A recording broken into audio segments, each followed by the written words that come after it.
The stars illuminate all mortal destinies, though few have eyes to perceive their meaning. But Mona, an astrologist newly arrived in Mondstadt, is able to read the fates of others through stars reflected in the water. But while no phenomenon is hidden from the astrologist Mona, she struggles often with the minutiae of daily life. It is a most common predicament. The more you seek truth, the more simple joys elude you. This was ordained by fate. Long had I foreseen it. Mona has skill that matches her reputation. As a hydro-aligned catalyst user, she masters the battlefield with ease, controlling the situation and creating openings for her teammates to attack. As a student of all things in and under the night sky, Mona also has a strong grasp of weapon construction. In truth, she finds that most weapons are wastefully made. When she crafts weapon ascension materials, she has a chance to recover a portion of the materials used. Mona's normal attack performs up to 4 strikes that deal hydro damage. Holding the attack button consumes a set amount of stamina and deals area of effect hydro damage after a short casting time. Mona creates a phantom of fate from coalesced water. This phantom taunts nearby enemies and deals continuous hydro damage to them. The phantom explodes when its duration expires, dealing area of effect hydro damage to enemies. Holding the elemental skill button causes Mona to ride a flow of water backwards and summon her phantom. This skill has many applications. The phantom can be used to taunt enemies, making them wet and priming them for attacks from Mona's allies. It can also help her out of a pinch. When Mona sprints, she cloaks herself in flowing water, consuming stamina to move rapidly. Ending this skill causes Mona to emerge, getting nearby enemies wet. Illusory Torrent also allows Mona to travel swiftly over water. Once her first passive talent is unlocked, Mona can create a phantom automatically if she maintains this skill for a certain period of time with an enemy nearby. Fate is upon you! Mona summons sparkling waves and creates a reflection of the starry sky, applying the wet and illusory bubble statuses onto all enemies in the area. When affected by illusory bubble, weaker enemies will be imprisoned and unable to move. Attacking imprisoned enemies removes that status from them, and deals an instance of hydro damage. When the status is cleared, the enemy comes under an omen. Enemies affected by an omen take more damage. On the ever-changing battlefield, Mona's capacity for control cannot be overlooked. This astrologist aids her team at critical moments, controlling the field and maximizing her teammates' damage. As the battle begins, she first summons a phantom. It taunts enemies and lets her switch out, using the opening created to cooperate with her teammates and deal massive damage to enemies. She uses these combined techniques to control enemies, allowing the party to damage them safely. Once the time is right, she uses her elemental burst to entrap enemies and attacks them to trigger damage bonus effects. This way, she can defeat the weakened enemies before her, all in good time. Mona's hydromancy is indeed unique. No one can deny her intelligence and talent. Within Mondstadt, there are few who possess the ability and a desire to seek truth equal to hers. But beware, O young seeker. You must sacrifice your all to unravel the world's secrets. Can the astrologist Mona truly bear such a burden?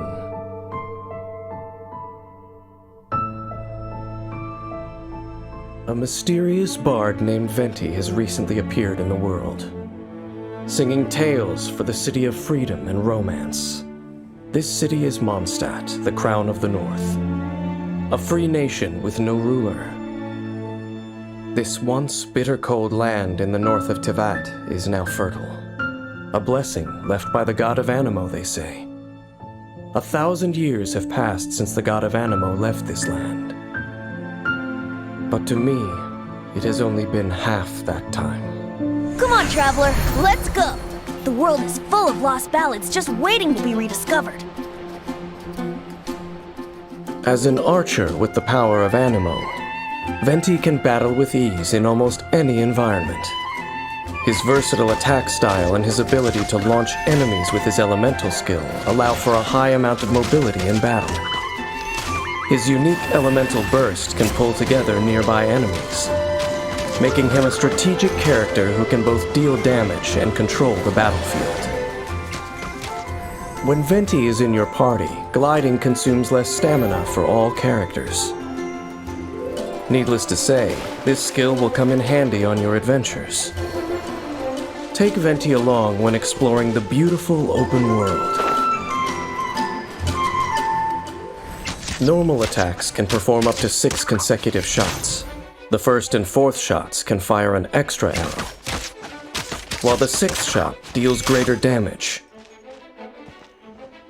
Hold the attack button to use a more powerful aimed shot. When fully charged, an Anemo-infused arrow is fired and deals even more damage to the enemy. Call upon the wind on which hymns and songs fly to lift your enemies up into the sky. When you use the elemental skill Skyward Sonnet, Venti summons a wind domain at the enemy's location, dealing area of effect Anemo damage. Enemies are launched into the air and fall slowly to the ground. Hold Skyward Sonnet to summon an even larger wind domain around Venti, dealing greater area of effect damage and launching enemies into the air. Venti also uses this powerful wind to fly high into the air. Adept use of this skill not only allows you to attack enemies, but also dodge attacks and move around the environment. If the opportunity presents itself, you can also use a plunging attack from above. Wind domains can even be utilized to help you get around. After unlocking the talent Embrace of Winds, holding Skyward Sonnet will also create a temporary upcurrent as you fly into the air. By firing an arrow infused with coalesced winds, Venti creates a fierce storm that sucks in surrounding enemies and deals Anemo damage. Contact with hydro, pyro, cryo, or electro elements causes the storm to absorb that element and deal additional elemental damage. The storm can only absorb one element each time. After unlocking the talent Storm Eye, Venti's energy will be replenished at the end of Wind's Grand Ode. If an element was absorbed, the energy of party members of that element will also be replenished. Even though Venti is more than capable of handling different obstacles in battle, strategic party selection and teamwork can help you maximize Venti's abilities. First, use Divine Archery to attack enemies from afar and whittle away at their health. Use Skyward Sonnet to launch dangerous enemies into the air. Gather up energy to prepare for the final attack. When your energy is full, unleash your elemental burst. Wind's Grand Ode sucks the enemies in and deals Anemo damage. Use another element on enemies in the storm to generate a swirl reaction. Then use another compatible element to cause an elemental reaction. Causing another elemental reaction brings the battle to a swift end. As we all know, poetry and language flow like the wind. Venti captures this spirit in his ballads. Flora and fauna he sings of seem to have a life of their own and transport us to the moon and the stars. This self-proclaimed best bard of the mortal world gets his strength, his unwithering inspiration from the wind. But what Venti seeks in life is not eternal fame for his ballads. Rather, he'd be happy with a cup of wine and a lyre to sing the marvelous stories of the world. Yes, that would make Venti the Bard very content as the Dawn Winery's owner. Diluc dominates Mondstadt's alcohol industry. Wealth and information are at his fingertips. Modest and refined, yet quick to act whenever Mondstadt faces a crisis. What caused him to choose this path? How very curious. There must be those who dare to pierce the darkness with their light. As one who wields pyro and a claymore, Diluc has perfected the art of violence and dominates the battlefield. With his powerful skills, Diluc causes massive damage with ease and crushes all his foes with fearsome, ruthless strikes. Born a noble, Diluc is well versed in all things swords. With his guidance, no metal ore is wasted in their making. When forging claymores, Diluc recovers a set percentage of the ores used, aiding greatly in your adventure. Diluc's normal attack performs up to 4 consecutive strikes, with the 4th strike launching enemies. Holding the attack button constantly consumes Diluc's stamina to launch swift consecutive attacks, dealing increased physical damage to nearby enemies, and unleashing an extra powerful attack at the end that launches enemies. Use this wisely to scatter enemy groups and defeat shielded foes. Unlocking the talent Relentless decreases Diluc's charged attack stamina consumption and increases its maximum duration. Use his fierce attacks to defeat those before you. Using the elemental skill Searing Onslaught, Diluc strikes with his claymore, dealing pyro damage. This can be done 3 times in a row, with a short window of time to connect each strike. But pay attention. This skill enters cooldown if the next strike is not activated in a short period of time. Using Searing Onslaught in concert with normal attacks allows you to deal constant damage to enemies, while remaining evasive and mobile. Additionally, since this skill deals pyro damage, Diluc can form combinations with other characters, using elemental reactions to deal greater damage. Your verdict is?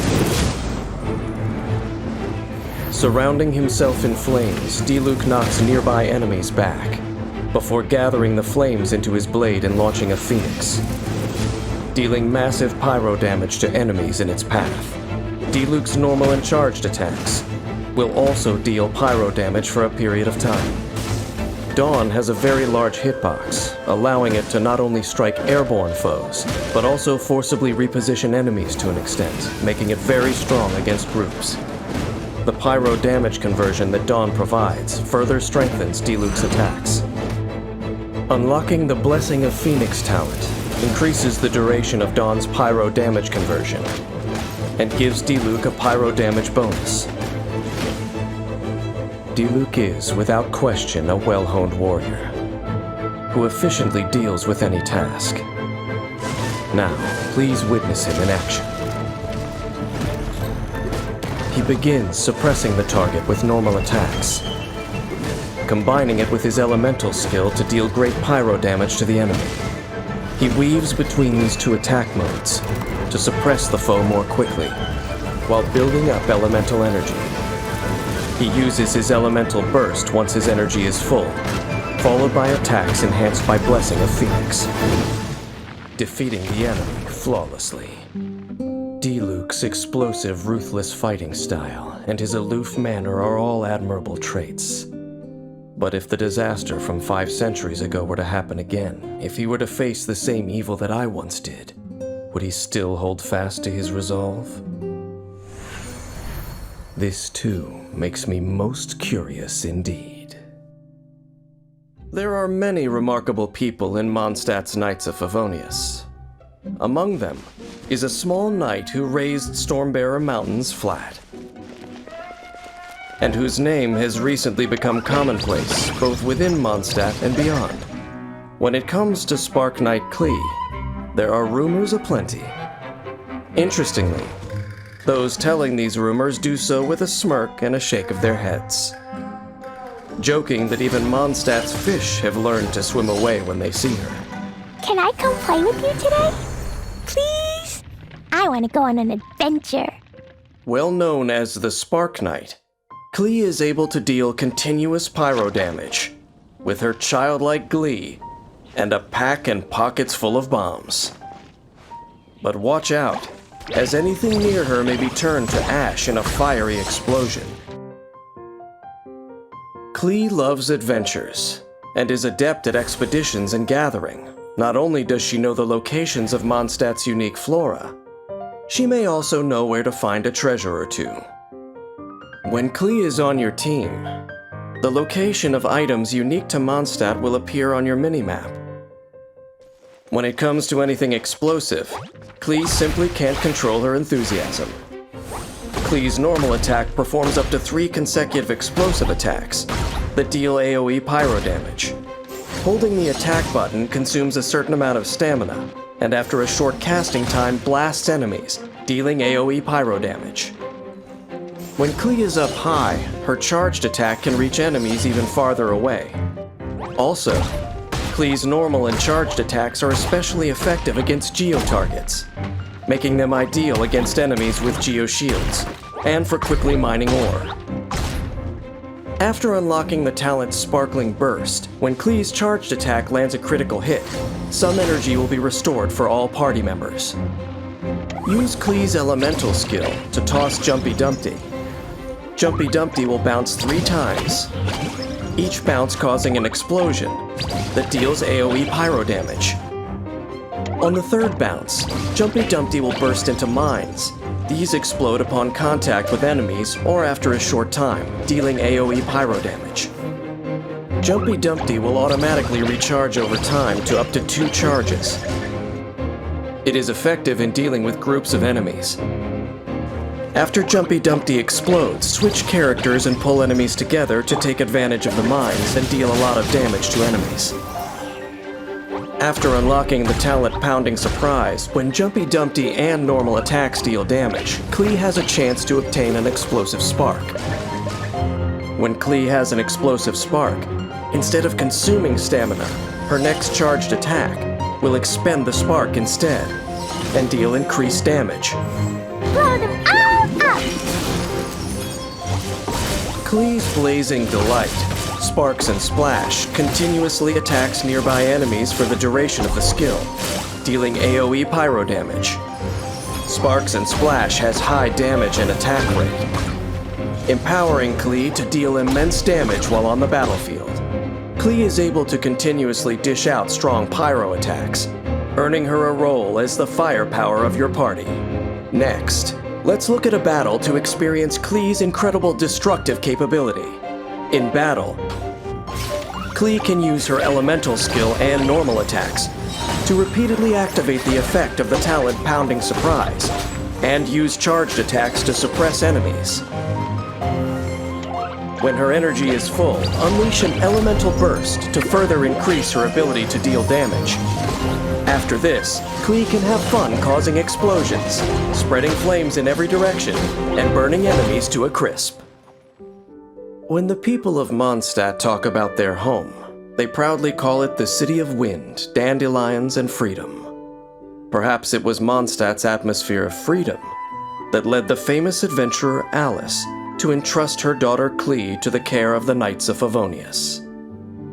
With this freedom, Klee has had a happy and unrestrained childhood, but all baby birds must leave the nest someday. Hopefully, our little Spark Knight will remain just as happy-go-lucky when that day comes, and keep smiling all the way. When Grandmaster Varka of Mondstadt's Knights of Favonius left on an expedition, his role passed to Jean, the eldest daughter of House Gunhildr. The young acting Grandmaster had become a skilled swordsman through hard work, and works harder still for the sake of the Knights. Self-sacrifice, after all, is the Dandelion Knight's path. As the wind continues to blow, so too shall I continue to fight. Jean has excellent crowd control and support abilities, and can act in concert with others to suppress the enemy. Jean's elemental burst can instantly restore her health, and benefit her allies as well, making her the pillar of any team. Even when cooking, Jean is always concerned with helping others, and can accidentally make extra helpings. When Jean cooks a restorative dish perfectly, she has a chance to create 2 of them. All the better to face the battles ahead. Jean can perform up to 5 consecutive normal attacks, dealing physical damage to enemies. Holding the attack button consumes a set amount of stamina, and unleashes a wind-infused thrust that deals high physical damage and launches enemies. Launched enemies will fall slowly for a short time, allowing Jean to control the flow of battle, and give her teammates a chance to perform follow-up attacks more safely. Unlocking the talent Wind Companion gives Jean's normal attacks a chance to heal all party members on hit. This healing scales with Jean's attack power.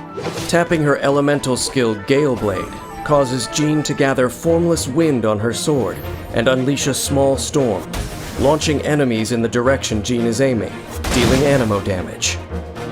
Holding Gale Blade constantly consumes Jean's stamina, pulling nearby enemies in front of her, and allowing her to adjust the direction in which she wishes to launch them, dealing anemo damage.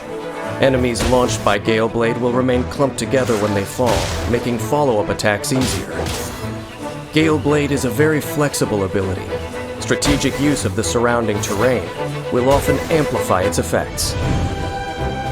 Wind, hear me! Calling upon the wind's protection, Jean creates a dandelion field, knocking nearby enemies back and dealing anemo damage. The field also quickly heals nearby allies and all party members. This healing scales with Jean's attack power. The dandelion field continuously heals characters within it, infusing them with anemo, while dealing anemo damage to enemies who enter or leave the field. Once the talent Let the Wind Lead is unlocked, using Dandelion Field will regenerate some additional elemental energy. Jean can help her team take charge, aid in their attacks, and do great damage through skillful use of her abilities. A well-rounded fighter indeed. Start the battle by using her elemental skill. Mop up nearby enemy groups and build elemental energy. Then use her charged attack to disrupt their movements, allowing your party members to switch in, attack, and deal damage. When your party members have taken significant damage, use her elemental burst at the opportune moment to repel enemies and regenerate your team's health before beginning the next round of attacks to finish the fight. Though Jean may lack experience, Mondstadt has only prospered since she assumed Varka's great responsibilities. Even I, who has seen countless people, must respect her desire to always defend Mondstadt. But unlike most who bear great burdens, this young knight has remained as tenacious as ever. How was her will molded, and what sustains her edge such that it never wears down? If fate wills it, I will find the answer to these questions. Children as special as Chi-Chi are few and far between. As a zombie, time has no effect on her, but she has difficulty committing things to memory. For Chi-Chi, perhaps this is a good thing. She can forget her past and be an herb gatherer at Boo Boo Pharmacy. But those who underestimate her just for being a child do so at their peril. I am Chi-Chi. I am a zombie. And I forgot what comes next. With her mastery over cryo, Chi-Chi is a powerful asset to your team. Despite her size, she has the strength to protect others. With Chi-Chi by your side, you will always feel safe. When gathering herbs, she always knows where to find them, because she always carries a notebook with her that has all their locations marked, lest she go out and become completely lost. With Chi-Chi on your team, the mini-map will show areas where plants unique to Liyue grow, making it easier to gather certain resources. Chi-Chi's normal attack can combo up to 5 slashes, dealing physical damage to enemies. Holding the attack button consumes a set amount of stamina, and releases a 2/flurry, dealing high physical damage. Using Chi-Chi's elemental skill, Herald of Frost, deals cryo damage to surrounding enemies. Herald of Frost moves with the character, dealing damage along the way, while also healing the current character periodically.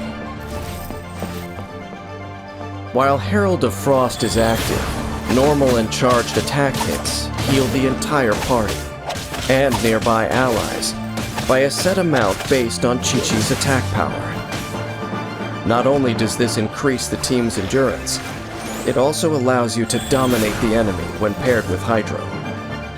This skill is also useful during exploration. Using it to freeze water surfaces is a sound strategy for conserving stamina. After unlocking the talent Life-Prolonging Methods, when a character under the influence of Adeptus Art Herald of Frost triggers an elemental reaction, incoming healing is increased. Sacred name, Fortune Preserver. When Chi-Chi releases the adeptal power sealed inside herself, she marks nearby enemies with a fortune-preserving talisman and deals cryo damage to them. When enemies marked with fortune-preserving talismans take damage, the character dealing the damage is healed. By choosing an opportune moment to use Adeptus Art Preserver of Fortune, the whole team can be protected while dishing out damage. After unlocking the talent A Glimpse into Arcanum, normal and charged attack hits have a chance to tag enemies with a fortune-preserving talisman, once per set time period. Chi-Chi has the ability to constantly heal, an excellent safeguard that helps keep your team alive. The more difficult the battle, the more apparent Chi-Chi's assistance becomes. When entering battle, first use Herald of Frost to allow your team to deal constant cryo damage, and easily trigger elemental reactions for greater damage. The effects of Herald of Frost will keep your team fighting fit, until the right moment comes to unleash an elemental burst, allowing your team to safely unleash all the firepower they've got. As a zombie, Chi-Chi has escaped the grip of both time and death. How Chi-Chi entered this state of existence, I do not know, but I doubt it was of her own volition. Are the heavenly principles toying with her, or is fate seeking to torture her? Is an ordinary life of simple pleasures really a thing so fragile?